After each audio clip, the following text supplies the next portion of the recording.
อาเท่าปานนี้จังยินเสียงปากเนาะเชียวเอ้ยเดี๋ยวตายแล้ว โอ้บ่ได้เจ้าจักไรได้ได้บ่หักมา เอาเฮาโทรศัพท์เฮาบ่ดังอันถามมันอีนางนะว่าอันแม่มึงไปใช้ล่ะแม่เฮาไปหาเฮ็ดว่ะไปกับไผไปกับพ่อเฮาว่ะเอาผัวแล้วจะบ่เฮ้ยเออ เอาเมียจังได้เมียยังอยู่นำกันบ่ บ่มึงว่าล่ะหนี่ล่ะ อายุแหละ อย่าแล้วโตบ่เฮ้ยเอาผัวบ้านใดน่ะเอาผัวใหม่เอาผัวเดี๋ยวนี้น่ะ บ่น่ะ เอาอีนางอีได้จอตัวเอาแล้ว ไปหาเฮ็ดบ่ เออ แน่เฮาถามว่า แม่มึงไปใช้แม่เฮาไปหาเฮ็ดแม่มึงเอาผัวแล้วเอาผัวแล้วบ่เอาแล้วว่ะบ่เคยว่านและกาพ่อแล้วบ่กา ย่างบ่ทันว่าทุกสิว่า เออเป็นนะ เอาเมียแล้วเอาเมียหัดกับเมียปลาเอากับปลาจะได้ปลาได้จริง เอามันปลาเฮาก็ปลาได้เฮ็ดไหนให้เฮาเฮ็ดอะไรดึงเงี้ยนก็บ่แม่นเพิ่นโทษเลย ไอ้เจ้าต้องกลับได้เงินตัวเงินก็ยังกับกันเงินก็กับแน่ ฮะ ต้องกลับแน่ สิโทรกลับดอก เชียร์วัตถุกับด่วนตัว เสียงอยู่ชาละวันอันนี้น่ะ ไปเนาะ ไปไหนโทรกับ เที่ยวกับผัวมันตะกี้แต่บัดผัวมันตายแล้วผัวตายแล้วล่ะก็บ่แม่นนั้นมันก็จะได้อยู่กับเฮาน่ะเฮาบ่ทันได้ลงกับมันนะมันมารู้ได้อีนี่น่ะมันมาเทื่อนึงเลยได้ จีบเชี่ยวเป็นไดตุจาน ฮะ จีบเชี่ยวเป็นได คนรู้จักกันมันจะง่ายเนาะ รู้จักกันมันจะง่าย ผัวมันน่ะตายแล้ว อันนั้นแหละว่าจีบเชี่ยว นั่นเนาะ เชี่ยวก็อยากได้อยู่ดิ มีเสี่ยววะ คันเอามันก็บ่ยากแล้วโทรมันมื้ออื่นมื้อมาเด้อมันก็มาปุ๊บเลยแล้ว อ๋อย ากแล้วอีนี่น่ะ ระวังเด้อหัวเด้อเสมอเด้อ โอ้ย เด็ก มุมดิบ แต่ เนาะ ว่าคนรู้จักกันมาโดนแล้วมันจะง่ายเนาะ โอ้ยเท่าใด ให้ว่าคนรู้จักกันใหม่ๆ เท่าใดตีเท่าใดชาติแล้วรู้จักกันกับมันมันบ่ยากเนาะเชียว คนหูจักไปมาหาชูตะกี้เนาะกับผัวเราเด้ เชียวอันโตชิขึ้นมาบ่มาหาเต็งสิ บ่ข้าวเรียกไปเที่ยวเขาก็ข้าวเรียกทุกด้านเลยอ่ะที่บ้านตาบ้านลูกมันแหละบ่ได้ไปทางใดได้บัดนี้ เอ้าลูกไปชายฉัน ลูกก็ลูกเจ้าคนเด้ เอ้าก็อันบักกันเอาเมียน่ะก็อยู่ในหันแล้วว่ะ อยู่ในหันมาหันไปเฮ็ดหน้าอยู่หันเดอยู่นี่เดมันหลายช่องหันช่องช่องเฮ็ด เอ้าก็ยังใครและเต็งน่ะบ่มีไฟเฮ็ดเดี๋ยวนี้น่ะอืม โอ้ยตอนเอาเมียเนาะโทรมาตามไม่ได้เครื่องไม่เชียวเนาะ มันบ่แม่นฉันนะเชียว ตอนนั้นน่ะคันสิโทรคันสิหับเบอร์โตบัดยันเกรงใจเมียแล้วก็อดเอาหั่นแหล้วเอ้ยเฮ็ดได้ฉันบ่แม่นหยังดอก ข้าวใจใจเที่ยวเกลียดตั้งแห้งเมื่อวันที่มาเงินที่เกิดแจ้งร้องลูกไม่กิน เตะ ไป ติด ย้อน ตาม ไปตาม ปะได้สำหรับนี้ แม่โมโหหายตาบ้าแม่ปากว่าข้าวเนี่ยตาใบเบาน้ำต้องปิดเชือกฟ้าปิดและปิดปิดและปิดนั่งระหว่างตลอด เอาเว้าเนาะเมียอยู่น่ะก็ย่านมันเกรงใจเมียนั่นแหละบ่แม่นหยังดอก เนี่ยเธอดีงามข้าวคนอ้วนกินเลยนะจะลงติ๊กต็อก เห็นแล้วบ่เมียเฮาน่ะ เฮ็ดแล้ว แน่บัดนี้ครับเห็นบ่ เจ้ากับเจ้านั่งน้ำกันกินแล้ว บ่เชียว ฮะ อันพวกมันเฮามีเมียน่ะเว้าหยอกเว้าหัวเลยเนาะบัดเฮาปาแล้วก็บ่อยากเว้าเล่นนี่เนาะ ไม่ได้มาไปว่าวมันก็เว้าแล้ว ให้มาก็เห็นบ่ให้มาก็บ่มาแล้วเนาะคันเฮาปาแล้วนั่นคันพวม มาจะใจเกี่ยวกับข้าวเรียกว่างานหนัก อ่าน ก็จะเรียกดำไม้ดำหน้าเรียนมาได้เรียกดำไม้ดำหน้าไปเกี่ยวตกปลาบ้านกาแต่ที่เข้าทางนี้แน่เข้าทางนั้นแน่ช่องจุ่มแต่ตา เอ้ากันนั้นก็ป้าอยู่พุ่นก็มาเฮ็ดน้ำเฮามันก็ได้กินคือเข้าวคือกันนั่นแหล้วเฮาบ่แม่นว่าสิกินนั่นอันนั้นดอกกินใบไม้ดอกอันมาเฮ็ดหน้าเฮาน้ำเฮานี่ก็ดี ตู กับป้า ตุจานบ่ทันกิน ป้าให้ลูกเฮ็ดอยู่พุ่นก็ดีกันว่าอยากมานั่นกันบ่อยากมานั่นสุโธพะโลเด้อเด้อ เราจะเกี่ยวกับข้าวเรียกก็ย่อมเจ้าแล้วมองนายเขาก็ไม่ได้ข้ากินยังไปหาเจ้า แน่ป้าให้ลูกเห็นบ่ มันก็เบิ่งลานเลยนี่ลานเลยจะไม่จะเบิ่งลานลุงไปเก็บเห็นงานตอนใจก็บ่คือเดียว เอ้าป้าให้เขาเบิดแล้วลูกก็ป้าให้เขานะกับป้าให้เขาหัวกับป้าให้เขาก็มาอยู่น้ำเฮาไปแล้วมาช่างเอาใหม่แล้วเฮ้ย เดียวฟังคนว่าไงก็ว่าจะว่าจะได้เรียนด้วยว่าสิหันเดียวเมื่อแล้วจะได้จ้อยอีกบ่ จอยกะยามันบัดนี้พอได้มาผู้ได้มาเฮ็ดอยู่เฮ็ดกินกันสิมาบ่หรือบ่มาเว้าแม่ น้องเจ้าแล้วเจ็บเดียวแล้วพอไปเจ็บใจก็จะไม่ได้ฟังคือไงจะมาที่ฟังตามได้จะไม่ดีเพราะเจ็บใจไปไหนตัวมึงบ่อับก็มักเห่าแล้ว เอาเว้าไปแล้วบัดนี้ ของเฮาเอาเมียแหละกับบ่หารภาคแล้วเฮ้ยเว้าเนาะ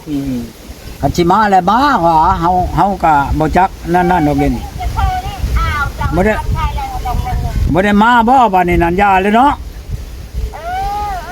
ยาก็ยาก็ขอไปนำเลย แม่นแล้วของเอาผัวแหละเท่านั้นละ ตัวคุยกับเสี่ยว เที่ยว มีกับเสี่ยวสบายว่ายังกันก็ได้กับเสี่ยว จนฟ้าฮอดผู้นี้นี่อันเด้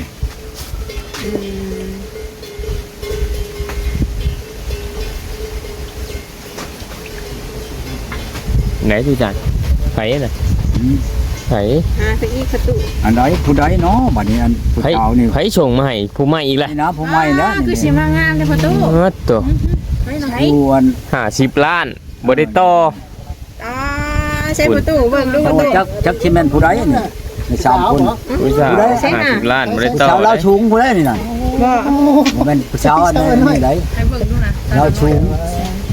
เอาตัวนี้น้ำแพ็คหนึ่งนี่ ขอบใจหลายใช่ป่ะ น้ำทั้งป้าเนี่ยมาขานี่ ครบจุดเนาะ สุดมีโป้งหอมคนเดี๋ยวใช้เป็นที่เขามาตัวเราเอาให้เบิ่งแวบ ปานนักเอกดารา ๆเดี๋ยวได้ ผู้นี้อยู่อันนั้นไหน อยู่ใส่ประตู อยู่ใช้ในประตูอยู่ใช้ อยู่ จอจะเป็น ทั้งก็อยู่ทั้งปักเชนี่แหละ โอ้ อันนี้แหละผู้นี้แหละว่าตอนเขาอยู่นำกันอันผู้ชาวคู่เนี่ยผู้ชาวจันทร์ โอ้ อันนี้แหละผู้นี้แหละ อายุเบิ่นเท่าไรประตูคนนี้น่ะ ชาวปลายบ่ ชาวไปได้ลูกดีลูกหนึ่งนะนี่นะ ทางลูกหนึง แม่ ลูก แม่ งามเนาะ แม่กระไม้ลูกหนึ่งเราจะถามว่าเท่าใดเจ้าชีแต่งนะลูกแต่งนี่ก็วางพันกีบเนี่ยเนาะทำผู้ชีแต่งแต่ผู้นี้ก็มาบ่ได้มึงเห็นบ่ละเว้าน่ะมาบ่ได้เราก็พลังงานบัดนี้บ้านพักเราก็มีอยู่2-3บ่อน แม่น เราไปเลยก็บ่ได้แล้วเราก็เก็บเงินค่าห้องเราก็บ่แม่นอันนั้นนะเราอย่าเรา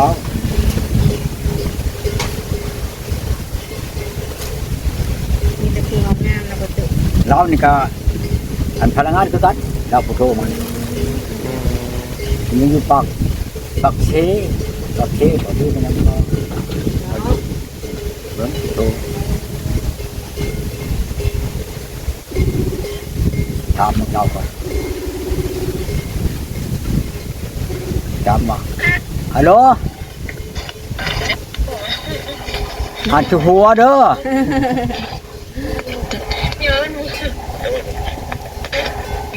หัดจุหัวจักหน่อยให้ขึ้นฮอดคอยได้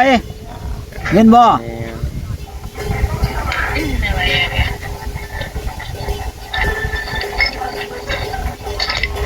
ฉันบ่คือว่าอยู่มืดแท้ มาที่มันกินเบียร์ กินเบียร์เถอะอยากกินน้ำเด้ ปิดเลย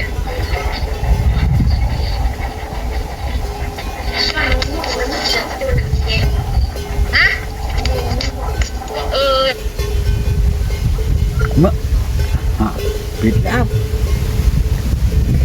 คือวางประตู เขาวาง ผู้สาวยังกินเบียร์อยู่ประตูบ่พารบกวนผู้สาวเด้ วันเฉาร์มานี่ พนักงาน ไม่ได้ลงงานเลยก็กินเบียร์ ช่างชันเนาะช่างชันเด็กน้อย นั่นแหละ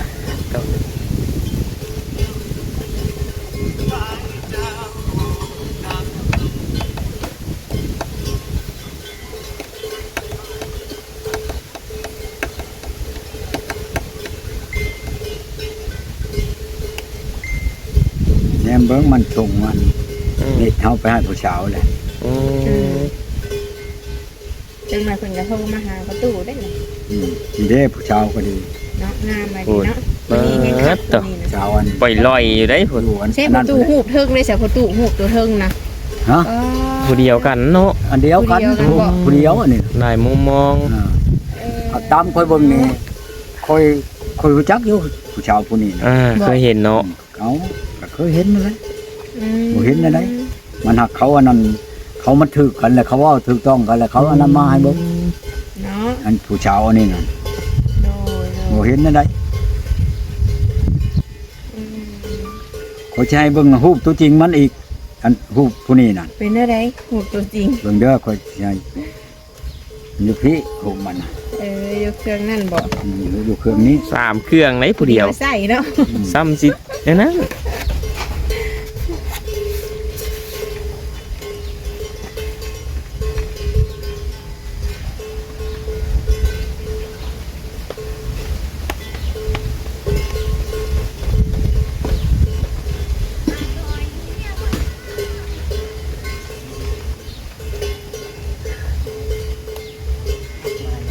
ยังไม่เห็นบ่ประตู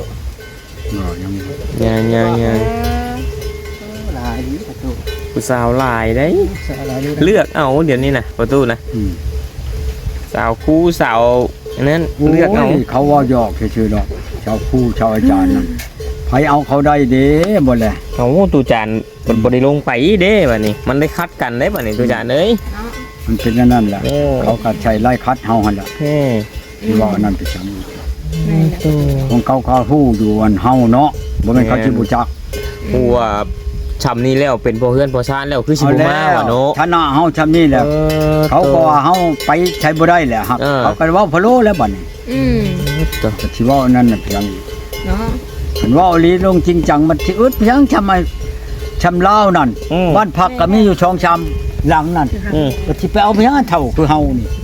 ว่า ก็เลือกเอาแล้วว่า บ่ได้เลยตูจานแน่นได้ซะ